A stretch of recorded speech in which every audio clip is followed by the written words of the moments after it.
like niya yung isang picture ng asawa ko sa personal account niya. And then gumawa yung asawa ko ng fake account para sabihin sa kanya na alisin niya yung like dahil baka makita ko. At talagang nanti-trigger siya. Imbes na maputol, nagpatuloy pa sila. Na wala daw siyang pakialam kahit kabit siya, tatanggapin niya.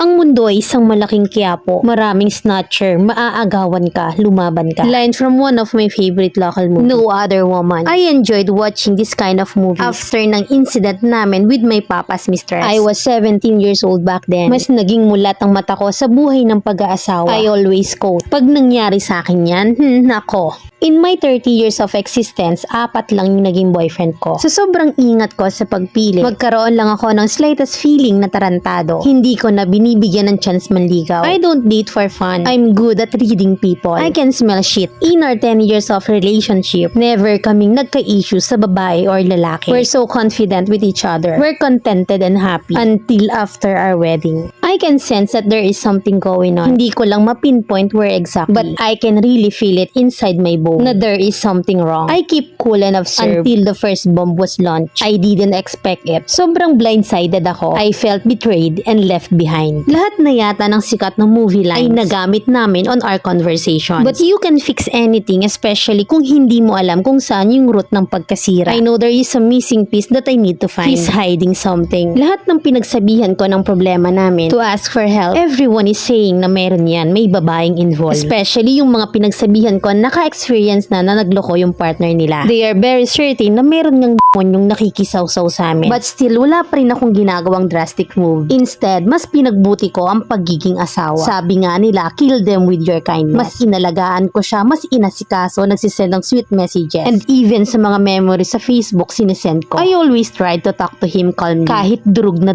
ako. I experienced everything severe depression and anxiety attack. Nahihirapan akong huminga and nagkakatremor ako every time na sasabihin niya sa akin. Hindi na niya ako mahal at ayaw na niyang talaga. Every time nahihingi siya sa akin ng me time, hindi siya uuwi agad after work. Sinasabi niya na nainom siyang mag-isa pero pag uwi niya, hindi naman amoy alak. Hindi rin naman lasing. It takes 5 to 7 hours yung me time niya. Stressed, restless ako every time he asking for it. I felt he's doing something terrible. I had suicidal attempt. Sobrang helpless na parang wala nang makakatulong at makakaayos ng problema ko. At kung tatanungin niyo ako kung nasa ng pamilya ko, wala silang alam sa nangyayari. I never told them except sa sister ko. Kasi alam ko na maiintindihan niya ako without judging, without taking it personally. She was actually a psych grad and I really need a professional help that time. I handle it all alone without telling my family. Sabi ko nga, ayokong maramdaman nila yung pain na nararamdaman ko ngayon. Ayokong masira ang Pasko at bagong taon nila. Malalaman lang nila to pag medyo okay na ako. Hindi yung ganitong mamamatay na ako. I endure all the pain, wag lang malaman ng pamilya ko. I grew up as a strong girl. We're 3 girls and I'm the eldest. So what will you expect? I was trained in Taekwondo, not afraid of knives and guns, and grew up with a samurai on our room. We are not allowed to cry, lalo na pag petty reason. Laging sinasabi sa akin ni Papa na malayo pa sa bituka yan, wag kang umiyak. Sabi niya pa, matuto kang ipagtanggol ang sarili mo. Paano mong ipagtatanggol ang mga kapatid mo? At iyon ang pinagpapasalamat ko sa kanya. When my Papa left us, mas tumatak sa akin ang lahat ng pangaral ni Mama at when he left, he also left his responsibilities to me. To protect Mama and my 2 sisters in any harm and pain. I'm holding my tears kahit sa libing ni Papa while promising to him myself na I will do my best to protect them. That's what I'm trying to do for the last 3 years and keeping up my promise. On our wedding day last August 2022, how I wish na nandun si Papa. I know that he's waiting for this. Yung makita niyang isa-isa kaming lumalagay sa tahimik. Yung may mga tao na mag-aalaga sa amin at hindi niya na kami aalalahanin. While I am walking down the aisle alone, I'm praying that Papa see me after, na magiging proud siya sa akin and promising him na I will do my best para protektahan naman tong pamilyang bubuuin ko namin ng asawa ko. But I failed him. Hindi ko alam kung papaanong nagsimula. Basta yung pagkakaalam ko, nag-imbestiga kami September of 2022. Almost 2 months before our wedding. Ang bilis ng demonyo. Sinubok kami agad ni wala pa kami sa honeymoon stage. This female